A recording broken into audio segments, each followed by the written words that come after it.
احتمالاً شما هم تا حالا کنجکاو شدین که چرا ورژن 2 پرفروش‌ترین بازی تاریخ تا حالا منتشر نشده و هنوز که هنوزه بعد از بیشتر از 10 سال آپدیت های ورژن 1 اون منتشر میشن.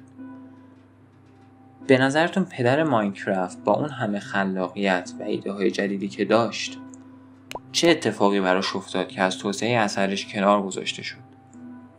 اگر شما همین سوالات توی ذهنتون هستن با ما همراه باشید تا به جواب اونها برسیم.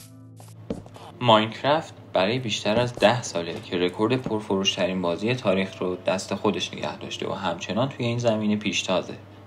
جالبه بدونید برخلاف تصور اکثر مردم ماینکرافت نه از یک ایده کاملا بکر بلکه از کپی برداری از یک بازی دیگه متولد شد که خالق ایده اصلی اون هرگز سهمی از میلیاردها دلار سود اون نبرد. داستان تولد ماینکرافت از یه شب معمولی توی سال 2009 شروع میشه.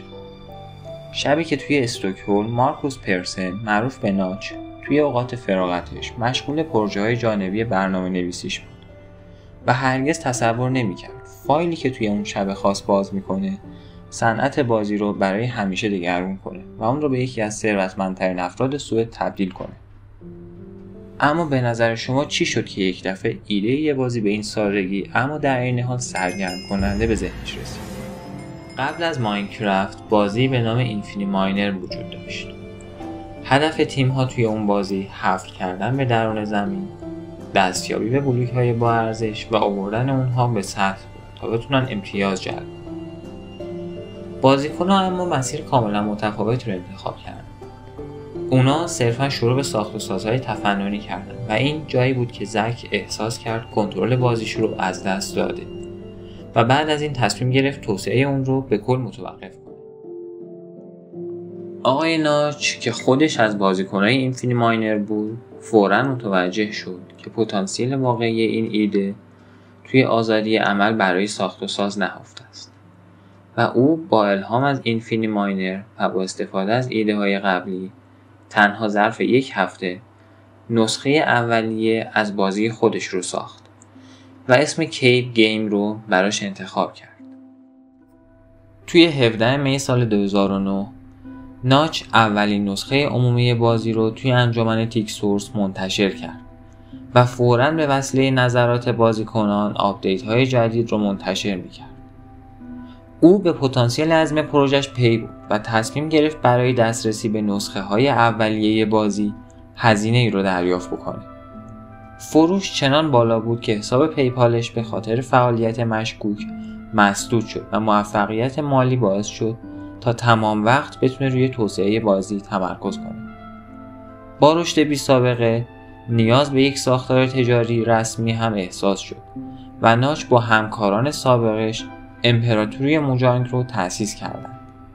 ماینکرافت حتی قبل از انتشار رسمی به یک پدیده جهانی تبدیل شده بود و گرد همایی طرفداری اون به نام ماینکان تبدیل شد و سال 2011 نسخه 1 بازی رسما منتشر شد. برای ناچ اما پس از 2 سال کار بی‌وقفه این نقطه پایان یک دوره بود. شهرت روزافزون چالش‌های خودش رو به همراه داشت و او مدیریت توسعه بازی رو به جنسن برگنستن سپرد تا به علاقه اصلیش یعنی کدنویسی برگرده. ناچ حتی بعد از کناره‌گیری از توسعه همچنان هدف انتقادها بود تا اینکه در نهایت خسته از این فشارها در سال 2014 با انتشار توییتی رسما قصدش رو برای فروش ماینکرافت اعلام کرد. و این زمان بود که مایکروسافت با یه پیشنهاد 2.5 میلیارد دلاری آقای ناچ رو یک شبه پولدار کرد. اما داستان ناچ اینجا تموم نمیشه.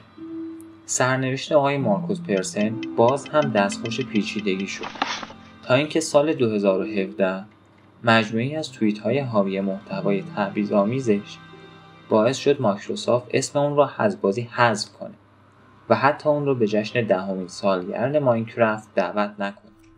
در همین حال زک بار خالق اینفینی ماینر هم سرنوشت متفاوتی رو تجربه کرد. او با عرضه بازی موفق اسپیس چم توی سال 2011 شرکت خودش رو به نام زکترونیکس بنا کرد. زک با دستاوردهاش تونست با گذشته کنار بیاد و در نهایت زکترونیکس رو توی سال 2022 با افتخار به پایان رسوند. ماینکرافت اما تونسته با آپدیت‌های مداوم حتی در غیاب آقای ناچ یکی از جذاب‌ترین بازی‌های قرن باقی بمونه و روز به روز بازیکن‌های بیشتری رو به سمت خودش جذب کنه.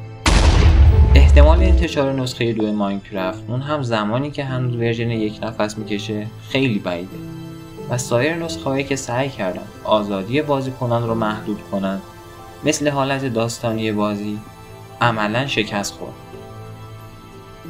داستان ماینکرافت فراتر از حواشی یه الگوی الهام بخشه.